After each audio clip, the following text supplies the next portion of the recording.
Welcome back sa ating FB page na free reviewer is managed by Leonalyn at sa ating YouTube channel na Solving Math with Leonalyn. Now, dito na naman tayo sa ating mixture problem. At ito ay sinisend sa isa sa ating mga followers dito sa ating FB page na ito. Let's read the problem. In a certain medical test designed to measure carbohydrate tolerance, an adult drinks 7 ounces of 30% glucose solution. When a test is administered to a child, the glucose concentration must be decreased to 20%. How much water should be used to prepare 7 ounces of 20% glucose solution? So, dapat pareho lang din yung ating volume, yung water natin.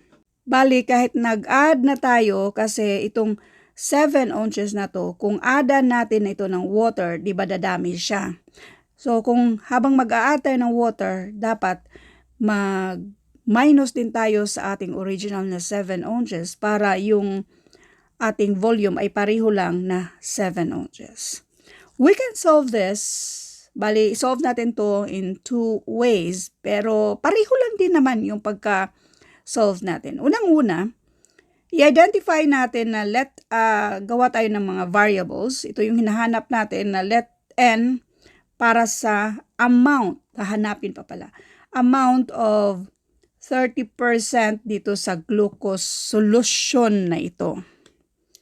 Okay, 30% sa glucose solution na yan. Since kailangan natin ng same volume na 7, so dapat yung 7 natin minus n para sa amount of water required. Amount of water na i-require natin.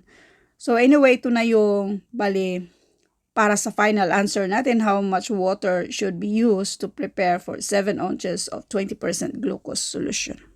Now, ito yung i-take note natin na yung amount of glucose remains the same kahit na yung 30% glucose na 7 ounces, kahit kunin pa natin kung ilang ounces dyan sa 30%, the same pa rin yung amount of glucose. Ma-change lang siya, the percent changes by adding water dito. So ngayon, ito ay tandaan nyo lang, erase na lang natin ito kasi wala na tayong mga space. So we have 30% of n. That will be equal to 20% of 7. So, mag-ignore lang tayo kapag mga mixture problem. Pareho tayong mayroong mga percentage magkabila. So, ignore lang natin yung percent sign. So, we have 20 times 7, 140.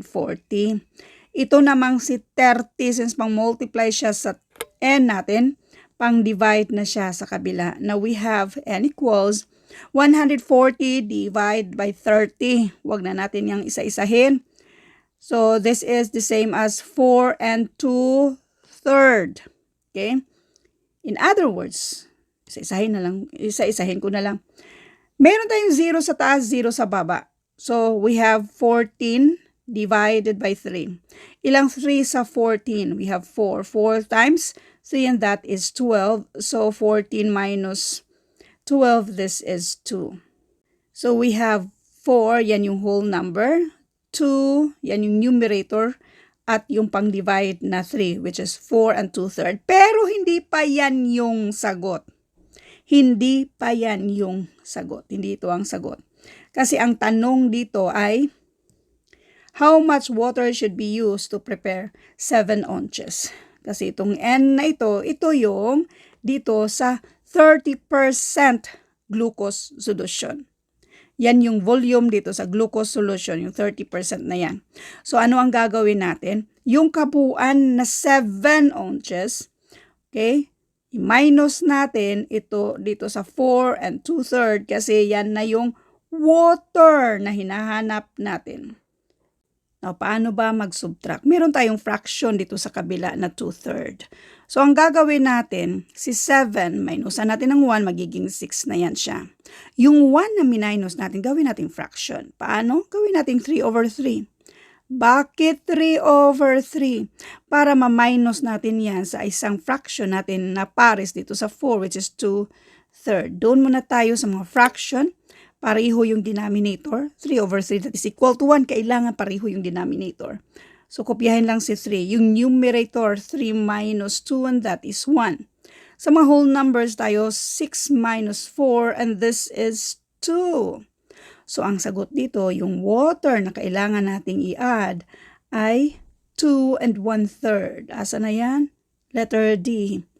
2 and 1/3.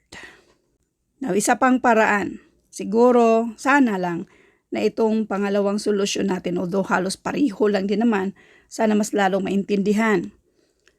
So, we have percentage, yung mga may percent ba?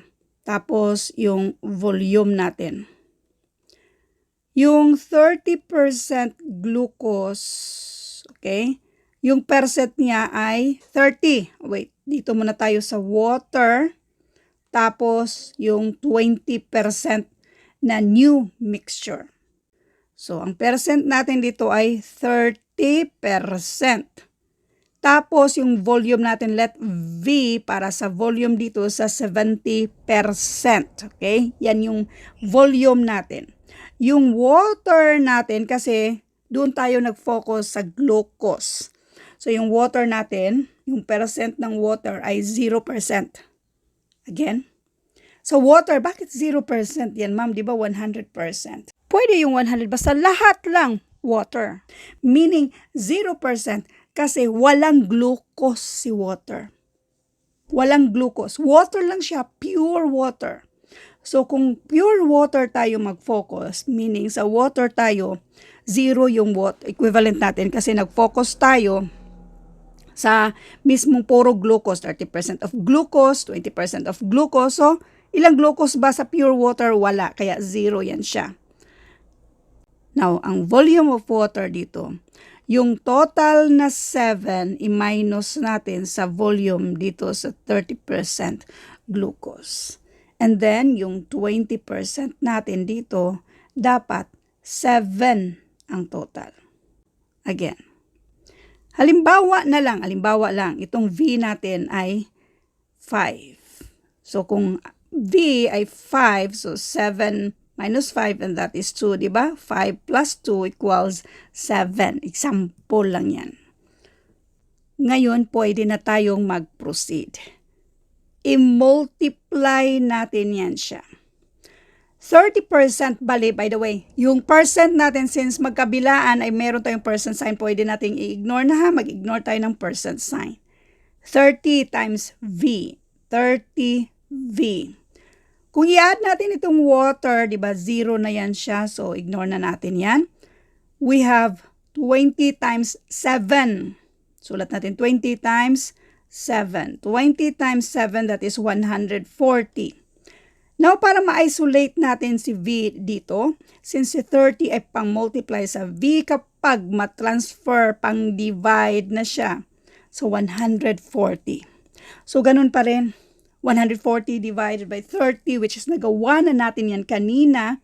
Therefore, this is 4 and 2/3. So, ganun pa rin. Dito tayo sa amount of water. Meron na tayo, di ba, yung amount of water. Balikan natin ito. Na 7, itong 7 minus V.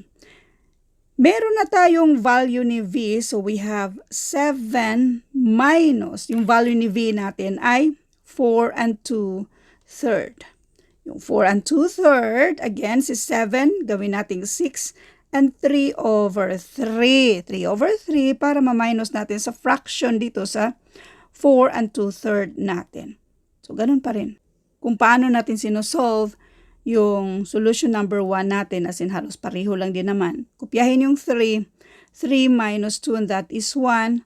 6 minus 4, and this is 2. Kaya ang sagot dito, 2 and 1/3. Nasaan na ba itong 2 and 1/3? Letter D. How much water should be used to prepare 7 ounces of 20% glucose solution? And that is 2 and 1/3.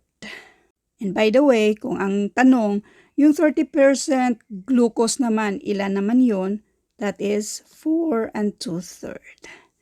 Thank you for watching and all. I hope na meron kayong naintindihan sa videong ito. Thank you and God bless.